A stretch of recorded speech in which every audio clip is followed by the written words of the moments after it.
오늘 말씀 함께 나누도록 하겠습니다. 오늘 말씀은 로마서 12장 11절 말씀입니다. 함께 우리 말씀 봉독하겠습니다. 부지런하여 게으르지 말고 열심을 품고 주를 섬기라. 아멘. 이번 주일 내내 저한테 주님이 새벽에 시간에 게으름에 대해서 계속 저에게 마음을 주셨어요. 그래서 내가 처음에는 내가 게으른 거에서 주님께서 좀 저를 책망하시고 또 그렇게 저에게 경고를 하시나 하는 생각을 처음에 했었습니다. 근데 지금 게으름이라는 단어는 실은 부정적인 단어잖아요. 그리고 게으름이라는 단어는 영적인 단어이기보다는 육신적인 단어고요. 그리고 또 긍정적인 단어이기보다는 불신앙에 속한 단어잖아요. 그래서 주님이 게으르지 마라, 이거 한 가지로 주님의 말씀이 끝난다면 그냥 부정적이고 또 불신앙적이고 또 육적인 어떤 것을 피하라는 것 안에서 멈출 수밖에 없잖아요. 그래서 계속 이 말씀을 이제 게으름이라는 말을 주시니까 제가 이제 잠언 말씀을 계속 봤어요. 잠언에 게으름에 대해서 굉장히 많이 나오고 또 게으름에서 경계하고 계시고 게으름으로서 벗어나야 될 것을 말씀하고 있거든요. 잠언은 이제 지혜에 대한 말씀이잖아요. 그러니까 잠언에서 경계하는 지혜의 반대편에 있는 첫 번째 것은 미련한 거예요. 깨닫지 못하는 것. 하나님의 말씀을 깨닫지 못하고 하나님의 뜻을 깨닫지 못하는 것. 또 무엇을 해야 될지 깨닫지 못하는 것. 이것이 미련한 거거든요. 근데 잠언 안에서 미련한 것보다 더 나쁜 상태는 교만한 거라고 나와요. 교만한 상태가 미련한 것보다 더 나쁜 것이죠. 그래서 더 깨닫지 못하는 사람보다 더 주님으로부터 멀어지게 되는 사람들이 교만한 사람들인 거죠. 다른 사람을 나보다 항상 낮춰서 보고 스스로를 자기의 상태 이상으로 높여서 생각하고 보는 태도죠. 심지어는 하나님의 말씀까지도 내 생각과 기준으로 재단하려고 하는 태도가 교만함인 것이죠. 그런데 잠언에서 미련한 것보다 더 나쁜 상태가 교만한 거라면 그 교만한 것보다 더 나쁜 상태가 있더라고요. 그게 게으른 거예요. 게으른 것이 최악의 상태라고 잠언에서 나온 걸 여러 번 제가 보게 됐어요. 그러다 보니까 잠언의 말씀을 원래 처음 제가 나누려고 생각을 하다가 조금 전에 나눈 것처럼 게으르지 말라라고 하는 것으로 주님이 교훈이 끝나는 것인가라고 말씀을 묵상하고 이것을 설교를 준비하다 보니까 오늘의 말씀을 제가 이제 이르게 됐어요. 부지런하여 게으르지 말고 그리고 열심을 품고 주를 섬기라. 그러니까 주님이 저에게 하고 싶은 말씀 또 저에게 계속 물으시면서 도전하신 것은 주님을 섬기는 것에 대한 것이었고 주님을 섬기는 삶에 있어서 큰 장애물이 되기도 하고 극복했을 때에는 큰 열매가 있는 것이 바로 게으름이란 영역이었던 것이죠. 오늘 제가 이 말씀을 나누는 것을 통해서 저와 여러분이 주님을 섬기는 삶의 그 은혜 가운데로 들어가는 시간 되시기를 축복합니다. 근데 로마서 이 12장은 우리가 아는 것처럼 로마서 1장에서 11장까지는 믿는 자들이 살아가야 될 진리를 우리에게 말씀해 주고 있죠. 오직 우리가 행위가 아니라 예수 그리스도를 나의 주와 나의 또 그리스도로 구원자로 온전히 의지하고 인정하고 영접할 때 우리가 구원받게 되고 또 죄사함에 이르게 되고 또 의롭게 되고 영생 얻게 된다는 것, 그런 그 성경의 진리, 구원의 진리를 1장에서 11장까지 말씀해 주고 있다고 할 수 있어요. 그럼 12장부터 마지막 16장까지는 우리가 구원받은 자가 어떻게 살아가야 되는지를 우리에게 말씀해 주고 있죠. 그것이 이제 오늘 말씀의 22장 11절은 첫 번째 단락의 그 결론에 해당되는 말씀 중에 있는 구절이에요. 이 말씀은 어디서부터 시작이 되냐면 바로 12장 1절부터 시작이 되는 것이죠. 그러므로 형제들아 내가 하나님의 모든 자비하심으로 너희를 권하노니 너희 몸을 하나님이 기뻐하시는 거룩한 산 제물로 드리라. 이는 너희가 드릴 영적 예배니라. 여기서는 몸에 대해서 말씀하고 있어요. 이 몸은 말 그대로 우리의 오감을 가지고 우린 육체를 말하고 있죠. 뿐만 아니라 이 오감을 가진 육체가 살아가는 삶을 몸이라고 할 수가 있는 거예요. 첫 번째 여기서는 몸을 거룩한 산 제물로 드리는 삶에 대해서 얘기하고 있어요. 그 다음에 2절에 보면 마음이 새롭게 돼서 변화를 받는 거에 대해서 말씀하고 있어요. 실은 몸이 있고 마음이 있는 거죠. 여기서 마음은 자주 말씀드리지만 하트나 스피릿이 아니에요. 그러니까 영에 대한 것이 아니라 마음은 영어 성경에 보면 마인드라고 되어 있어요. 마인드가 뭐죠? 사고 방식인 거죠. 조금 이제 고상한 말로 하면 철학인 거예요. 다 자기 철학이 있잖아요. 자기가 삶을 살아가는 기준, 세상을 바라보는 기준, 옳고 그름을 판단하는 기준, 좋고 나쁨을 판단하는 기준, 이것이 바로 마인드예요. 어떤 사람은 마인드가 크기도 하고 아주 좁기도 한 것이죠. 어떤 사람은 그의 사고방식이 아주 한쪽에만 국한되어 있고 이 세상을 넓게 보는 사고방식을 가진 사람도 있죠. 사고방식에 영향을 주는 것이 그의 교육이나 지식이나 가지고 있는 이해에 따라서 사고방식이 달라질 수 있어요. 놀랍게도 주님이 1절에서는 몸에 대해서 말씀하고 있고 2절에서는 우리의 생각, 우리의 혼의 영역이죠. 우리의 정신세계에 대해서 말씀하고 있는 거예요. 그럼 한 가지가 빠져 있죠. 뭐예요? 우리의 영혼에 대해서 말씀하고 있지 않네? 라고 느끼는 거죠. 근데 그것은 실은 로마서 1장에서 11장까지가 영혼의 상태에 대해서 말씀하고 있어요.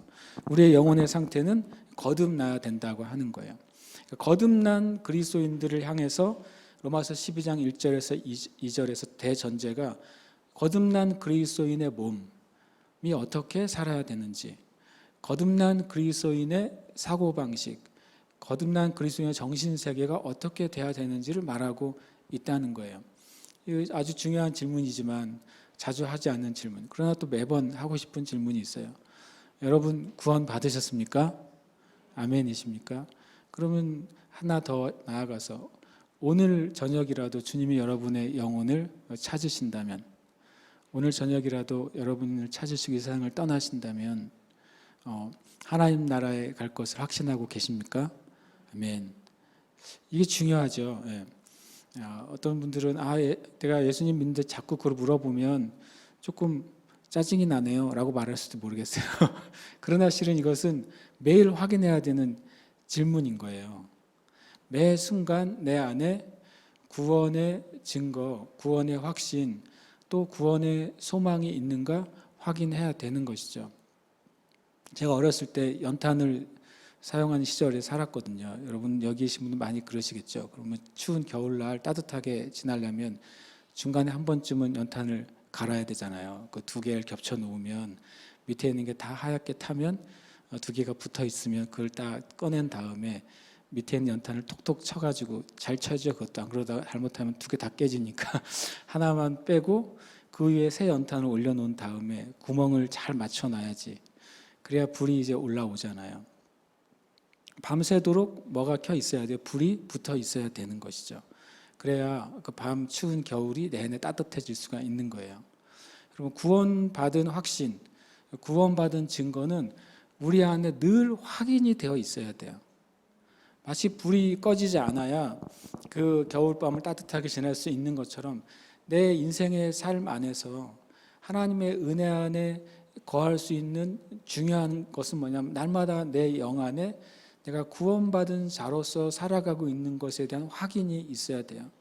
내가 구원받은 것 생각하면 내 영 안에 기쁨과 소망이 생겨야 되는 것이죠. 우리가 이 내 자신 안에 붙은 구원의 그 은혜의 불을 확인하지 않기 때문에 내 앞에 놓여 있는 문제, 기도하고 있지만 해결되지 않는 문제, 오랫동안 내가 가지고 있는 문제, 심지어 너무나도 급하고 시급해서 내가 이것이 빨리 문제로부터 벗어나고 싶은 문제, 그것에 내 눈과 마음과 신경이 빼앗겨 버리는 거예요. 그러다 보면 나의 구원의 은혜가 있음에도 불구하고 그 눈에 보이는 것 때문에 내 삶이 굉장히 기쁨이 없고 활력이 떨어지고 내 삶에 하나님을 향한 열정이 식어져 있는 것이죠. 저 여러분 안에 내가 구원받은 증거가 내 심령에 확인이 돼야 돼요. 그래서 한번 딱 볼 때마다 불이 붙어 있구나. 내가 내 영혼이 살아있고 내가 구원받은 은혜가 나에게 남아있고 그리고 그것 때문에 내가 소망을 가지고 얼마든지 살아갈 수 있구나. 그런 은혜가 우리에게 필요한 것이죠. 날마다 그 구원받음에 대한 은혜를 점검하시길 축복해요. 요마서 12장 1절에 그렇게 구원받은 영이 거듭난 영의 사람들에게 첫 번째 필요가 한 것은 내 몸인 것이죠. 나의 몸이 어떤 삶을 살아야 되냐면 하나님이 기뻐하시는 것을 선택하는 삶을 살아야 된다는 거예요. 내가 하는 일이 하나님이 기뻐하시는 방식으로 하고 있는가? 내 삶의 준비가 주님이 기뻐하시는 것을 위해서 내가 준비되는 삶을 살고 있는가? 내가 머무는 어떤 장소와 처소가 이 자리가 주님이 기뻐하시는 장소이신가? 주님이 싫어하시는 장소이신가? 이것을 분별하고 살아가는 것이 거룩한 산 제물로 살아가는 예배라고 말씀하는 거예요. 그리고 두 번째로는 우리의 그 거듭난 영을 가진 사람들이, 거듭난 그리스도인들이 내 마음이 새롭게 되는 것을 성경에서는 말씀하고 있는 것이죠. 그렇지 않으면, 내 마음이 새롭게 되지 않으면 어떤 일이 벌어집니까? 말씀해 보면 오직 마음을 새롭게 함으로 변화를 받아 나의 사고방식, 나의 철학, 나의 기준이 바뀌지 않으면 어떤 일이 벌어지냐면 하나님의 선하시고 기뻐하시고 온전하신 뜻을 분별할 수가 없는 거예요. 아무리 내 마음에 표면적인 신앙생활을 열심히 하고 있더라도, 신앙의 의무를 다 하고 있더라도 내가 나의 사고방식을 바꾸지 않으면 평생 동안 뭐를 알 수가 없다고요? 하나님의 뜻을 알 수가 없어요. 엄청난 손해를 보는 거겠죠. 내가 열심히 기도하고 있는데, 그런데 성경은 뭐라고 말하냐면 오직이라고 말했죠. 마음이, 다시 말하면 우리의 사고방식이, 우리의 개인의 철학이 새롭게 되고 변화를 받았을 때에만 뭐 할 수 있다고요? 하나님의 선하시고 기뻐하시고 온전하신 뜻을 뭐 할 수 있다고요? 분별할 수 있다는 거예요. 이것이 전제예요. 여러분이 기도 하루 종일 해도, 물론 하루 종일 기도하는 동안에 주님이 뭘 바꾸시겠어요? 여러분과 저의 생각을 바꾸시겠죠. 그래서 기도를 통해 우리가 주님의 뜻을 분별할 수 있는 것은, 기도라는 행위가 주님의 뜻을 분별하게 하는 게 아니라 내가 기도하는 가운데에서 내 생각에 잘못된 것을 내려놓고 나의 기준을 내려놓게 되기 때문에, 나의 주장과 나의 욕심을 기도 가운데서 내려놓게 되기 때문에 기도 가운데 뭘 깨닫게 되는 거예요? 하나님의 뜻을 깨닫게 되는 거예요.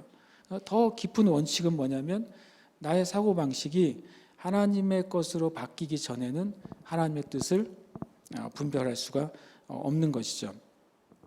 그리고 만약에 제가 여기서 버스를 함덕 방향으로, 동쪽 방향으로 가는 버스를 타면서 내 마음속으로는 나는 애월로 가야지라고 굳게 다짐을 하는 거죠. 근데 계속 버스는 동쪽으로 가면 갈수록 저는 더 굳게 믿는 거예요. 나는 애월로 가고 말 거야. 되는 일이에요? 안 되는 일이에요? 안 되는 일이잖아요. 그러니까 내 생각이 바뀌지 않으면서 내 삶이 바뀌거나 내 길이 바뀔 거라고 생각하는 것은 엄청난 착각이고 오류라고 하는 것이죠. 그렇게 말하면, 그런 식으로 살면 평생 동안 하나님의 뜻을 알고 살 수가 없는 거예요. 그럼 하나님의 뜻은 어디에 있죠? 하나님의 뜻은 성경에 기록되어 있잖아요. 그러니까 우리가 만약에 하나님의 뜻이라면 이 일을 할 수도 있겠죠. 하나님의 뜻이라면 이 일이 일어날 수도 있겠죠. 라고 말하는 것은 뭘 자랑하는 거냐면, 나는 성경을 전혀 읽지 않고 있어요 라고 자랑하는 거예요. 나는 성경에서 말씀하신 하나님의 뜻이 무엇인지 전혀 상관하지 않고 있어요 라고 하는 것을 자랑하는 거예요. 왜냐하면 하나님의 뜻은 성경에 기록해 놓았죠. 그래서 하나님의 성령께서 우리에게 하나님의 뜻을 어떻게 가르쳐 주시냐면, 우리가 예배할 때, 우리가 혹 기도할 때, 우리가 주님의 뜻을 구할 때, 우리가 하나님의 뜻인 성경을 읽었을 때 그 수많은 구절들이 있잖아요. 다 하나님의 뜻인데 오늘 이 시간 이 문제에 합당한 하나님의 뜻을 성령께서 그것을 생각나게 하시고 깨닫게 하시고 감동으로 주시는 거예요. 그래서 우리 안에 기도하거나 주님의 뜻을 구할 때 깨달아지고 내가 느껴지는 그 어떤 행해야 될 방향이 옳은지 아닌지, 하나님의 뜻인지 알 수 있는 길은 바로 성경인 거예요. 나에게 정말 직통 초자연적인 계시가 임했는데 성경에 없는 이야기예요. 그건 하나님의 뜻이 아닌 거예요. 그래서 성경을 우리가 말씀 앞에서 정말 주의하면서 말씀을 읽어야 되는 것이죠. 그래서 그렇게 될 때 우리의 생각이 변하고 우리의 생각 안에 하나님의 뜻이 너무나도 자연스럽게 임하는 것이죠. 이렇게 거듭난 그리스도인, 그리고 내 삶이 하나님이 기뻐하시는 장소와 상황과 환경에 드리기를 원하는 그리스도인, 그리고 하나님의 말씀에 의해서 하나님의 뜻을 분별하는 그리스도인의 삶을 얘기할 때 그 첫 번째 단락의 결론이 바로 오늘의 말씀, 결론 중에 하나가 오늘의 말씀이에요. 11절에 보면 부지런하고 게으르지 말고 열심히 불꽃 주를 섬기라. 그리고 뒤에 이어서 소망 중에 즐거워하고 환난 중에 참고 기도에 항상 힘쓰고 성도에 쓸 것을 공급하고 손대접하기를 힘쓰라라고 우리의 그 거듭난 그리스도인의 삶에 대해서 말씀하고 있어요. 오늘은 특별히 11절의 말씀을 가지고 함께 은혜를 나누고 싶습니다. 그래서 제가 주님을 섬기는 삶이라고 제목을 적었어요. 주님이 처음에 저에게 주신 감동은 게으름에 대해서 저를 묵상하게 하셨고, 그러나 게으름이 끝이 아니라 결국에는 내가 주님을 섬기는 삶의 중요한 그 방해물이 되기도 하고 그 극복할 수 있는 디딤돌이 될 수 있는 것, 그것이 바로 게으름이었던 것이죠. 아주 단순합니다. 저와 여러분이 정말 주님을 섬기는지 아니면 다른 것을 섬기는지라고 주님이 오늘 우리에게 물으시는 것이죠. 그리스도인의 삶은 딱 둘 중에 하나예요. 너무 매장한 것 같지만 나를 섬기는 삶을 살고 있느냐, 아니면 주님을 섬기는 삶을 살고 있느냐 하는 거예요. 나를 섬기는 삶, 때로는 주님을 위해 어떤 사역을 하면서도 나를 섬기는 삶을 살 수가 있어요. 저와 같은 목회자도 목회를 하고 설교를 하고 또 신방을 하고 여러분을 위해 기도를 해주고 하면서도 자칫 잘못하면 나를 섬기는 삶으로 살아갈 수도 있는 거예요. 어찌 보면 굉장히 엄중하기도 하고 두려운 질문이기도 한 것이죠. 그러면 나를 섬기는 삶이나 주님을 섬기는 삶을 어떻게 내가 이렇게 체크해 볼 수 있고 확인해 볼 수 있고 분별해 볼 수 있을까 하는 것이죠. 그러면 주님을 섬기는 삶의 그 특징이 무엇일까, 혹은 나를 섬기는 삶의 특징이 무엇일까를 우리가 한번 점검해 보고 싶은 거예요. 첫 번째, 주님을 섬기는 삶의 특징은 삶의 목적이 확실해요. 또 질문을 하나 해볼게요. 여러분 인생의 목적이 뭡니까? 너무 거창한 말 같고 더 거창하게 왜 사세요? 그게 인생의 목적과 관계에 있는 질문이에요. 나는 왜 살지? 우리 옛 어른들이 놀라운 답을 하죠. 죽지 못해 산다고. 그래서 최소한 제가 그 옛 어른들은 죽음이 있다는 사실은 알고 있구나 제가 생각했는데, 주님을 섬기는 삶의 첫 번째 특징은요, 내 인생의 목적이 확실한 것이죠. 또 하나는 주님을 섬기면 섬길수록 내 인생의 목적이 점점 더 확실해지는 것은 주님을 섬기는 삶을 살고 있다는 증거예요. 만약에 실제로 주인이 있고 그 심부름하는 종이 있는데 그 주인이 종에게 어디를 가서 누구를 만나고 어떤 일을 하라고 만약에 그 지시를 했다고 생각해 보세요. 근데 그 종이 이제 그 주인의 명령을 받아 가지고 출발을 할 거 아니에요. 딱 출발하고 있는데 누가 만나서 당신 뭐 하세요? 라고 물어보면 그 종이 글쎄요 라고 대답할 수 있겠습니까? 아니죠. 난 지금 주인이 어디 가라고 하고 있어, 어디로 가고 있어요 라고 말할 수 있겠죠. 또 길을 한참 가서 목적지에 중간쯤 갔을 때 누가 또 물어봐도 당신 지금 뭐 하세요? 라고 물어보면 나는 주인이 어디 가라고 해서 가는 중에 있다고 말할 수 있겠죠. 종이 만약에 정확하게 주인의 그 의도를 들었고 그 명령을 수행하는 중이라면 100명이 물어보든 1000명이 물어보든 그 자기의 그 목적으로 말할 수 있어요, 없어요? 있어야 되는 것이죠. 만약에 말하지 못한다면, 글쎄요 그렇다면 그 종은 주인의 명령을 깨닫지 못하거나 주의하지 못하거나 완전히 제정신이 아닌 거죠. 저와 여러분이 주님의 종으로 주님을 섬기는 삶의 자리에 있다고 한다면 누군가가 당신의 인생의 목적이 뭐예요? 라고 물을 때 대답할 수 있어야 돼요, 없어야 돼요? 있어야 되죠. 제가 아까 말한 거 똑같습니다. 근데 하나님이 우리를 노예처럼 부리시는 주인이 아니라 우리를 청지기처럼 하나님의 일을 맡기시는 분이잖아요. 그러면 내가 주님을 섬기는 삶을 살고 있다면 내가 무엇을 위해 삽니다라고 말할 수 있는 자리에 있어야만 돼요. 그거는 지극히 당연한 거예요. 특별한 부르심이 있는 사람만 대답할 수 있는 게 아니잖아요. 우리의 삶 가운데 때로는 이 종이 첫 번째 장소에 갈 때까지만 이해할 수 있을지도 모르죠. 나는 지금은 어디까지 가는 일을 하고 있어요 라고 말할 수 있죠. 그러나 그때 최종적인 주인이 목적하는 바의 열매를 알지 못할 수는 있어요. 마치 우리가 주님을 섬기지만 내 인생 전체에 대해서 나는 내 인생은 이러하고 완전히 이렇게 될 거예요 라고 처음부터 내 인생의 목적을 완벽하게 다 말할 수는 없을 거예요. 그러나 최소한 내가 지금 내 삶의 목적이 이겁니다라고 말할 수는 있는 것이죠. 만약 우리가 말하지 못한다면 안타깝지만 나는 주님을 섬기는 삶을 살지 못하고 있는 거예요. 그럼 반대로 나를 섬기는 삶의 특징은 뭐겠어요? 바로 내 삶의 목적이 부정확한 것이죠. 그리고 또 하나는 내 삶의 목적이 자꾸 변하는 거예요. 그것이 나를 섬기는 삶의 특징이에요. 왜 주님을 섬기는 삶은 내 삶의 목적이 확실하거나 갈수록 확실해지고 나를 섬기는 삶의 특징은 나의 인생의 목적이 부정확하거나 자꾸 변할까요? 왜냐하면 그 주인이 어떠냐에 따라 달라지는 것이죠. 주님을 섬기는 삶은 우리의 주님이신 예수님이 영원하시고 변하지 않으시잖아요. 그래서 주님으로부터 온 목적이 변할 수가 없는 것이죠. 그런데 나를 섬기는 삶, 나를 위해 살아가는 삶은 나란 존재 자체가 끊임없이 바뀌잖아요. 내 몸의 상태도 바뀌죠. 내 환경도 바뀌죠. 나의 인생의 스케줄도 제가 생각지도 않게 바뀌죠. 생각지도 않은 수많은 일들이 벌어지죠. 그러니까 그때마다 내 인생의 목적이 왔다 갔다 할 수밖에 없는 것이죠. 그리고 더 불명확해지는 것이죠.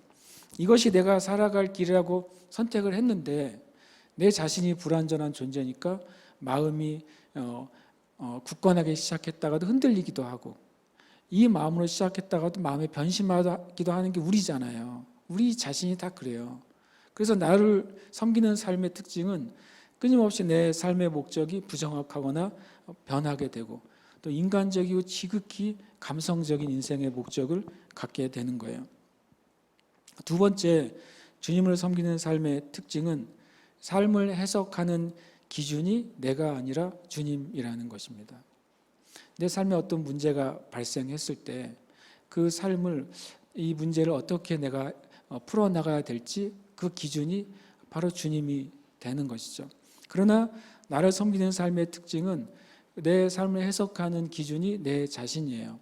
내가 가지고 있는 경험, 내가 가지고 있는 정보, 내가 가지고 있는 느낌, 내가 받을 수 있는 조언들, 그것이 내 삶을 해석하는 그 기준이 되는 것이죠. 여러분 어떤 문제가 발생했을 때 제일 먼저 찾아가는 사람이 누구세요? 제일 먼저 전화하는 사람이 누구세요? 전화하지 말라는 소리가 아니고 아무하고도 상종하지 말라는 소리가 아니에요.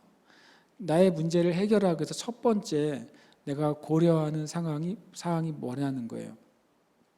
만약에 이 종이 주인으로부터 받은 명령이 있고 또 수행해야 될 임무가 있으면 중간에 그 임무를 수행하는 중에 문제가 생겼어요. 그럼 정상적인 종이라면 이 문제에 대해서 제일 먼저 누구에게 말해야 돼요? 주인에게 말해야 되는 게 당연한 거잖아요. 그럼 내 인생의 삶이 주님이 주신 그 삶을 살아가는데 문제가 발생했어요. 그러면 1차적으로 하나님 앞에 나가야 되고 주님께 물어야 되는 게 당연한 거잖아요. 특별히 신앙이 좋은 사람만 그래야 되는 게 아니잖아요. 우리의 삶 가운데 이것은 정말 오늘 여러분과 제가 마음에 질문해야 돼요. 나의 문제가 있을 때 먼저 내가 하나님께 묻고 있는가? 먼저 하나님의 뜻이 성경에 어떻게 기록되어 있는지를 먼저 내가 고려하고 있는가? 그것이 이제 내 삶을 해석하는 기준이 주님인가 아니면 내 자신인가 하는 거예요. 세 번째 주님을 섬기는 삶의 특징은 내가 지금 해야 될 것을 알아요. 이 사람은요. 아까 첫 번째 계속 말하는 것처럼 종이 주인의 임무를 받아가지고 가면 지금 내가 뭘 해야 되는지 안단 말이죠. 지금 또 무엇을 준비해야 가야 되는지도 아는 거예요. 그러나 주님을 섬기지 않고 나를 섬기는 삶은 내가 마땅히 해야 될 것을 하는 게 아니라 내가 하고 싶은 것을 하는 삶을 살아요.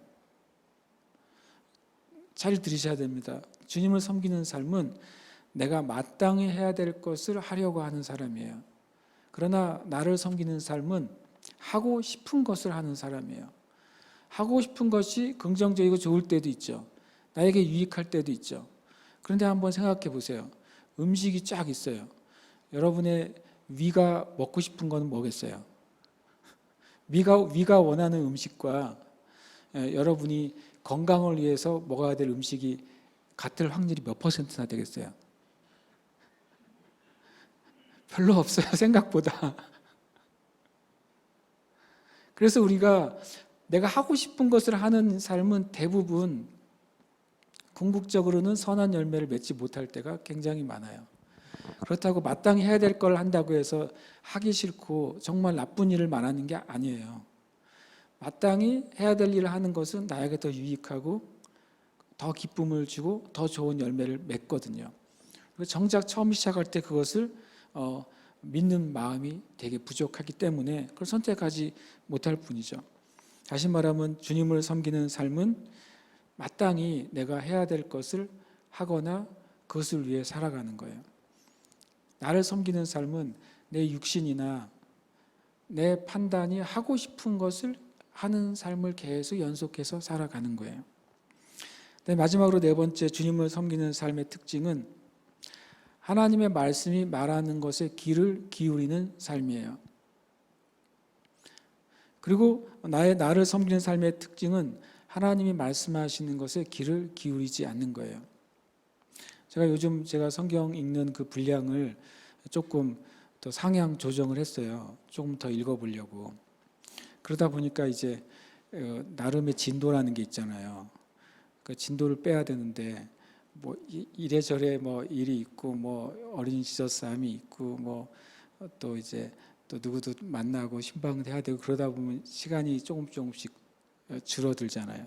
그러면 저녁이 되면 마음이 조급해져요. 야, 이거 오늘 이거를 못 채우면 내일 이거 더블이다 이거. 은혜가 더블이 아니라 숙제가 더블이 되니까 이거 굉장히 부담스럽고 실제로 막 밀려 있기도 하거든요, 지금. 그러니까 시간이 나면 마치 무슨 밥에 물 말아 먹듯이 막 말씀을 막 그냥 막 가는 거예요, 그냥. 너는 말씀이고 나는 나다. 그러고 계속 막 가는 거죠. 그래서 내가 생각하는 분량을 채우고 싶어가지고 그러다가 또 혹 정말 물 마시지 먹다 보면 어떤 날은 나도 모르게 초과를 한 날이 있어요. 그럼 굉장히 기분이 좋아지고 그런데 근데 실제로 어느 날 며칠 전에 이렇게 말씀을 막 진짜 밀려가지고 나 이거를 내가 채워야 되는데 이러고도 막 그냥 흘러가고 있는데 주님께서 내 안에 성령께서 또 무슨 뜻인지 알고 있냐? 그런 마음을 주시는 거예요. 쉽게 말하면 넌 이 말씀이 어떤 의미인지 귀를 기울이고 있는지 주님 저에게 말씀하시는 거예요. 어떨 때는 그것도 무시하고 읽을 수도 있어요. 우리는 그건 주님 그거는 그거고 일단 진도는 빼야 됩니다라고 읽을 수도 있어요. 그런데 이번 주에는 그렇게 못 하겠더라고요. 제가 이제 멈추고 맞습니다. 내가 주님 이 단어와 문맥이 의미하는 바를 내가 생각하지 않고 그냥 집어삼키고만 있다고 그리고 주님 앞에 좀 회개하고 내가 이 단어와 문맥의 의미를 이해할 수 있는 속도로 다시 읽기 시작했어요. 그러니까 말씀을 내가 많이 읽어도 어떤 경우에는 어떤 영적인 상황과 환경에 내가 참여하더라도 내가 마음의 귀를 기울이지 않으면 그건 나하고 전혀 상관없는 어떤 그 행위가 되어 버리는 거예요. 함께 하든 같이 하든. 그것이 참 내가 주님을 섬기고 있는가, 아니면 나의 그 성경 읽기에 만족을 섬기고 있는가. 주님이 이번 주에서 저에게 한번 물으신 거죠.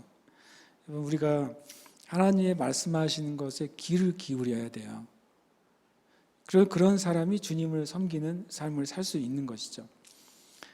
나를 섬기는 삶은 실은 말씀하시는 것에 귀를 기울이기 때문에 말씀하시는 것을 행하지 않는 거예요. 이것이 바로 우리가 나를 섬기는 삶의 모습인 거죠. 참 아픈 말이지만 저 여러분의 삶 가운데 주님을 섬기는 삶의 특징이 더 많으세요? 아니면 나를 섬기는 삶의 특징이 많으세요? 다 까먹었으니까 한 번 더 얘기하면, 내 삶의 목적이 확실해지고 더 확실해지는 삶을 살고 있으세요? 내 삶에 문제가 생겼을 때 그 내 삶을 해석하는 기준이 주님과 주님의 말씀이 되고 있으세요? 여러분이 오늘 또 이번 주에 내가 주님 앞에서 주님을 위해서 이 땅 가운데 마땅히 해야 될 것이 무엇인지 알고 있으세요? 그리고 주님이 말씀하시는 것에 여러분 귀를 기울이고 있으세요? 그러면 여러분은 주님을 섬기는 삶을 사는 거예요. 연약하더라도, 부족하더라도, 온전하지 않더라도 이런 특징을 가지고 있다면 주님을 섬기는 삶을 살고 있는 것이죠.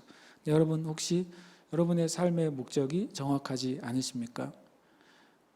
내 삶의 목적이 이 방향으로 갔다가 아닌 것 같다고 또 바꾸고 있지 않습니까? 그리고 여러분의 삶의 목적을 생각할 때 지극히 인간적이고 감성적인 모습으로 삶을 생각하고 있지 않습니까? 여러분의 문제가 발생했을 때 그 문제를 해석하는 그 방법이 주님께 먼저 가는 것입니까? 아니면 어떤 사람을 먼저 찾아가는 것입니까? 여러분 오늘 내가 해야 될 일, 한 주간 해야 될, 마땅히 해야 될 일을 하고 있으세요? 아니면 내가 그냥 하고 싶은 것을 하고 있으십니까? 아니면 말씀에 귀를 기울이지 않고 실제로 말씀을 읽지 않고 계십니까? 그것은 되게 명확한 거예요. 내가 주님을 섬기는 삶을 살고 있는지, 아니면 내 자신과 세상과 세상에 속한 것을 섬기고 있는지. 주님은 분명히 이 말씀은 예수 그리스도를 믿는 사람에게 주셨어요. 주님을 섬기는 삶을 살 때 예수 믿는 사람들이 진짜 그 영의 삶의 기쁨이 있는 것이죠. 행복하다는 단어, 해피라는 단어는 살펴보면 그것은 지극히 육신적인 단어예요. 언제 행복하다고 그러죠? 배부르게 많이 먹으면 우리는 더 이상 부족한 것이 없다. 여호와는 나의 목자시니 내가 부족함이 없으리로다. 맛있는 걸 먹고 나면 그런 말이, 고백이 막 흘러나오죠. 해피라는 단어는 조건과 환경과 상황이 나에게 맞게 형성이 될 때 우리가 느끼는 감정이에요. 그런데 성경은 성령의 열매를 행복이라고 말하지 않고요. 성령의 열매는 희락이라고 말하는 것이죠. 희락은 우리의 마음의 내적인 상태예요. 우리가 예수님을 믿는다면 내 마음의 내적인 상태에 그 희락이 계속 있는 것이죠. 그래서 환경이 바뀌죠. 그래서 내가 행복하지 않은 환경 안에 들어갈 수 있는 거예요.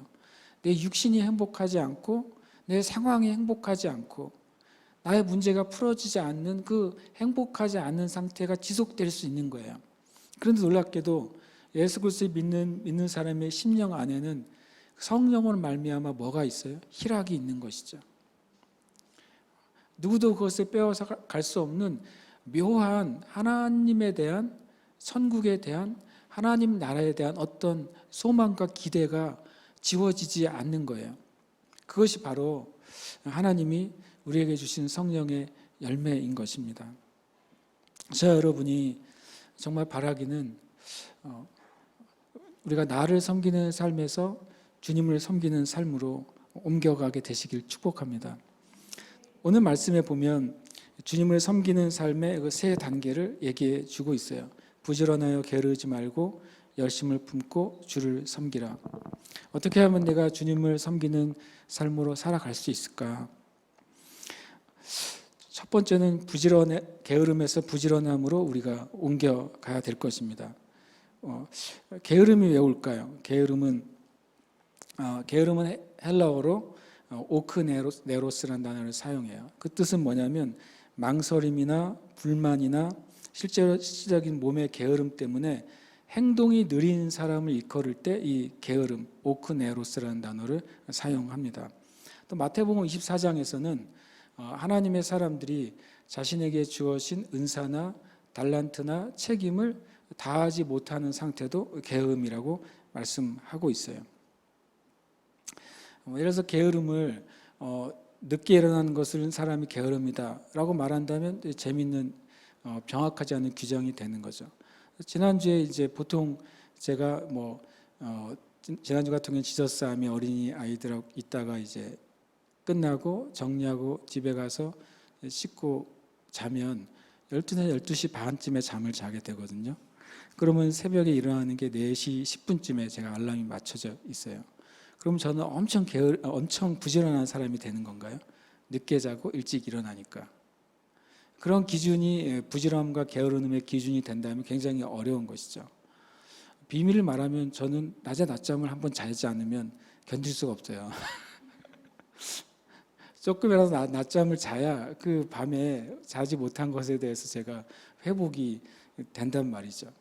그러니까 우리가 어떤 육신의 관점으로 게으름과 부지런함을 이해하면 안 되는 거예요. 그것은 바로 이제 우리의 마음의 태도가 게으름과 부지런함의 태도라는 사실을 성경은 말씀하고 있는 것이죠.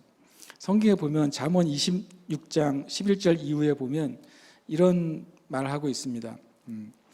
13절에 보면 26장 13절에 보면 게으른 자는 길에 사자가 있다 거리에 사자가 있다 하느니라. 엄청 정말 리얼한 말이죠.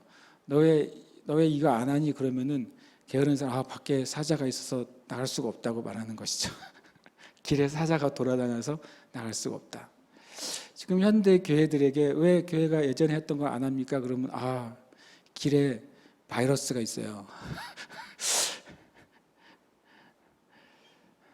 길에 코로나 바이러스가 있으니까 이것도 못하고 저것도 못하고 이것도 안 하고 저것도 안 하는 게 합리화가 되는 거예요.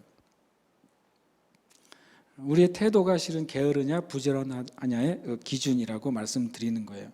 성경에 보면 또 그 14절에 뭐라고 말하고 있냐면 문짝이 돌적이를 따라서 도는 것 같이 게으른 자는 침상에서 도느니라 라고 말했어요. 정말 구구절절이 너무 실제적인 말이잖아요. 침상에서 뒹굴뒹굴 하면서 그 시간과 삶을 보낸다고 하는 것이죠. 여러분 그 침대는 잘 때만 가야 돼요. 그게 정석이에요. 제가 며칠 전에 읽은 신문에서도 사람들이 왜 불면증에 시달리냐면 잠자는 시간이 아닌데 침대에서 있는 시간이 많은 사람은 불면증에 걸린대요. 왜냐하면 내 몸이 그 침대가 잠자는 곳이라고 인식하지 않는 거예요. 그러니까 자려고 누웠지만 내 몸은 여기서 놀 수도 있고 게임할 수도 있고 뒹굴뒹굴 할 수도 있고 전화도 할 수 있는 장소라고 내 몸이 익숙해져 있으니까 잠이 올 리가 있어요. 여러분 침대로부터 떨어져 나가서 침대는 잠잘 때만 가는 거예요. 이틀 전에 읽은 신문에서 나왔으니까 성경하고 부합하네요. 게으른 자는 침상에서 도느니라. 뒹굴뒹굴 돈다고 말했어요. 성경은 분명히. 제 말이 아니에요. 주님이 말씀하신 거예요. 삶의 태도를 계속 말하고 있는 것이죠. 또 잠언 26장 15절에는 더 리얼한 말을 합니다. 게으른 자는 그 손을 그릇에 넣고도 입으로 올리기를 괴로워하느니라. 괴로워한대요. 야, 정말 심각한 상태죠. 음식이 왔어요. 음식이 온 것은 은혜잖아요. 음식이 온 것은 나에게 주는 좋은 것인데 그것을 음식에 손을 놓고서 손하고 입과의 거리가 너무 멀은 거죠. 감당할 수 없는 거리니까 이걸 언제 좀 쉬었다가 와야 되는 거예요. 그건 뭐냐면 하나님 우리에게 기회를 주시고 은혜를 주시는데 그 은혜의 기회를 내가 빨리 취하지 않는 것, 그것을 미루는 삶, 그건 정말 게으르다는 거예요. 하나님은 그것은 게으르다고 말하고 있는 것이죠.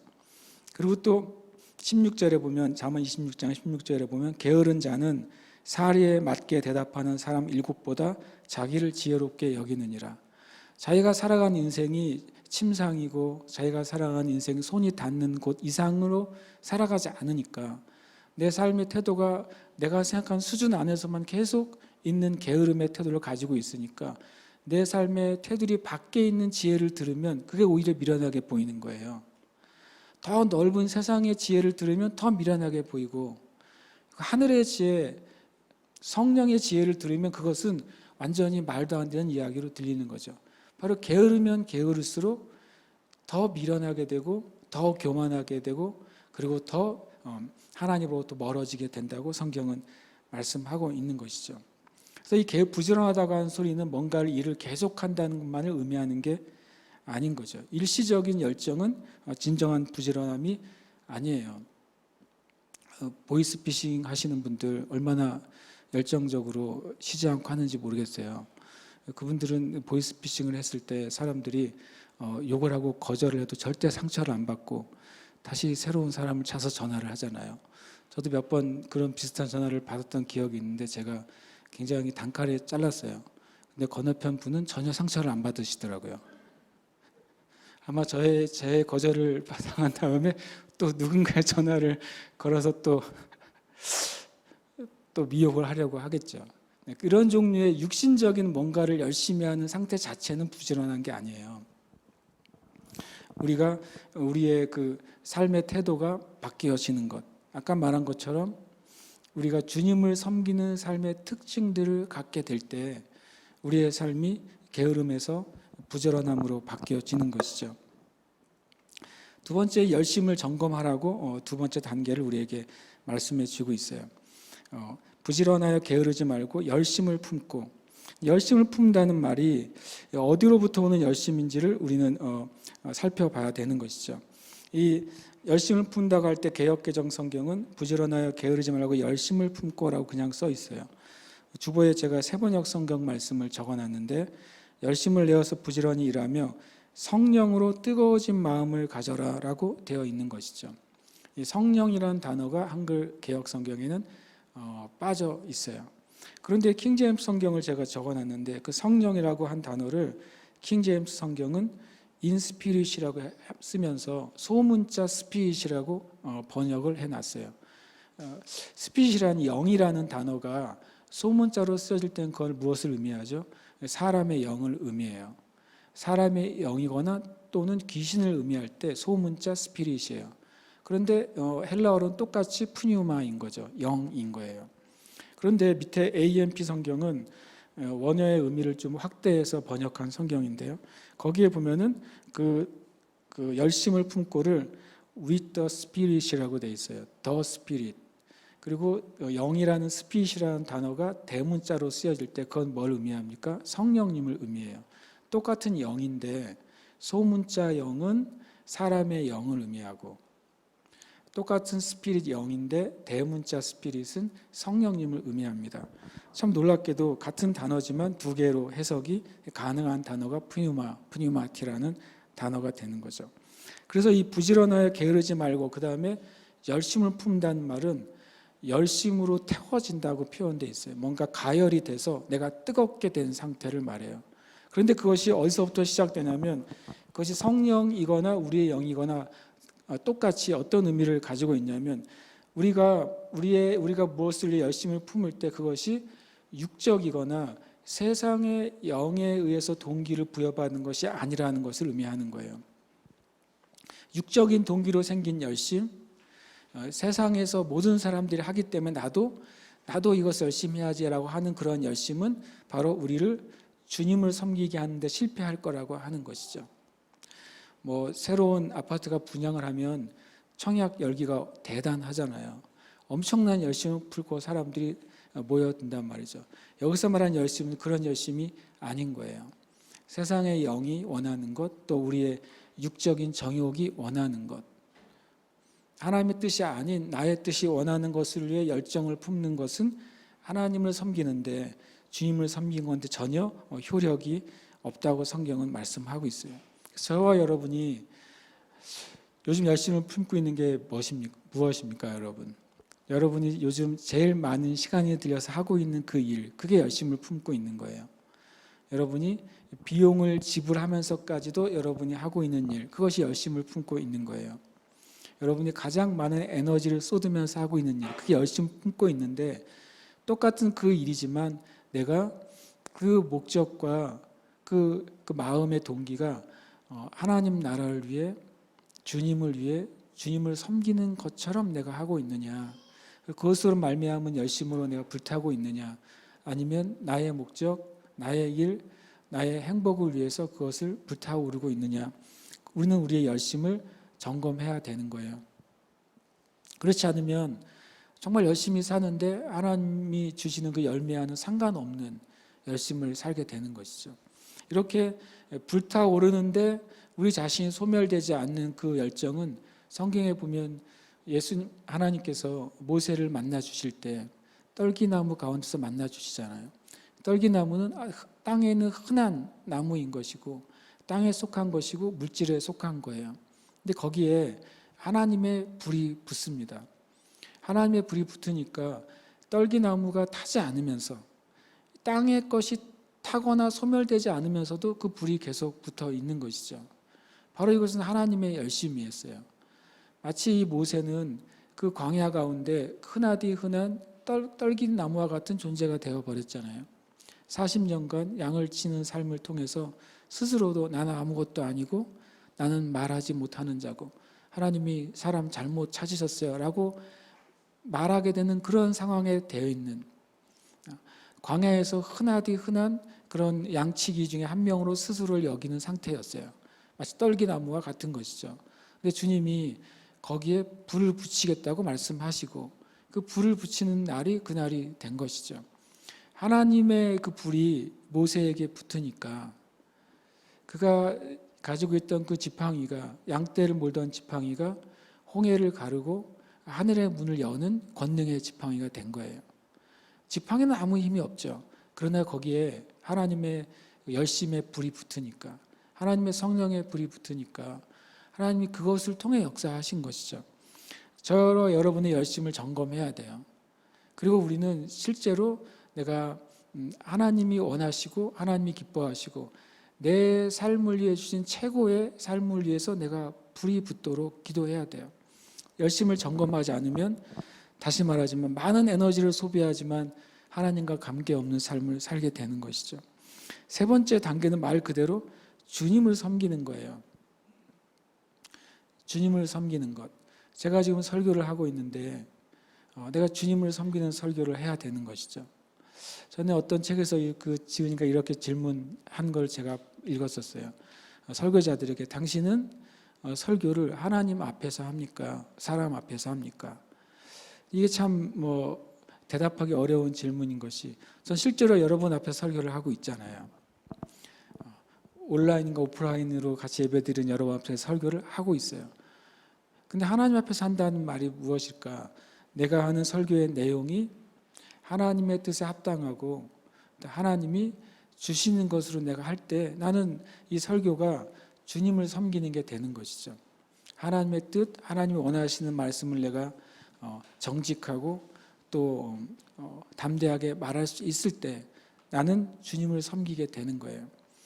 우리의 삶의 모든 순간이 그렇습니다. 저와 여러분이 일상의 삶, 가정의 삶, 그 대상이 예수를 믿는 사람이든 믿지 않는 사람이든 상관없이 내가 주님을 섬기는 삶을 살 수 있는 거예요.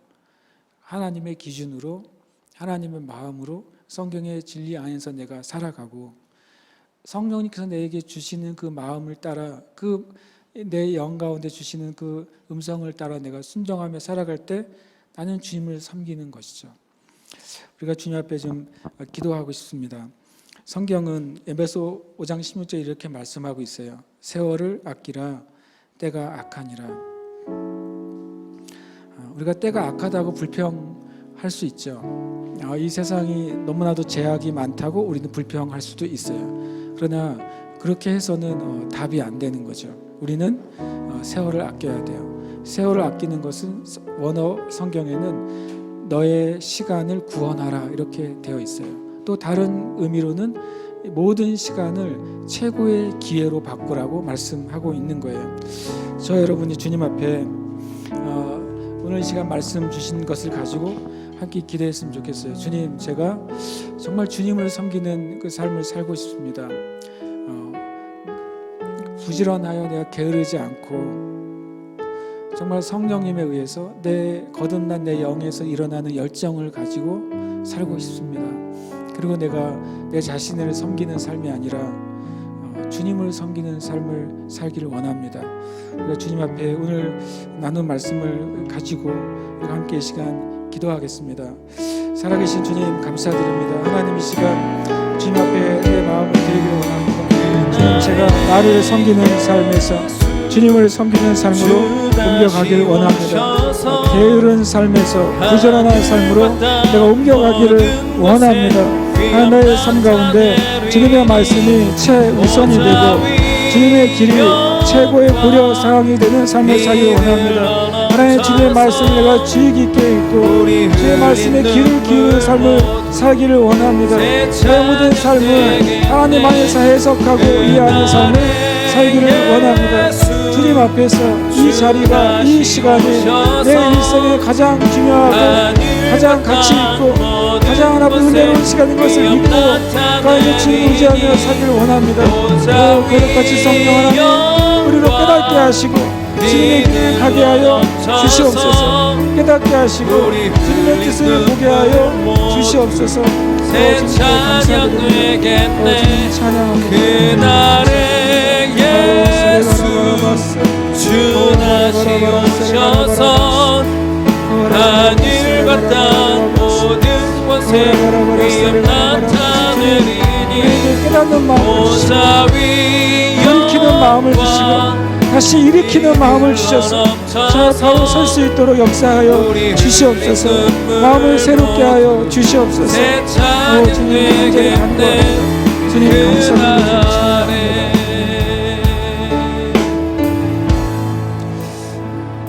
주님 감사합니다. 주님, 우리의 삶 가운데 어떨 때는 주님을 섬기는 삶 안에 있다가도 또 순간순간 나를 섬기는 삶으로 옮겨갈 때가 있습니다. 우리 연약함을 주님이 아십니다.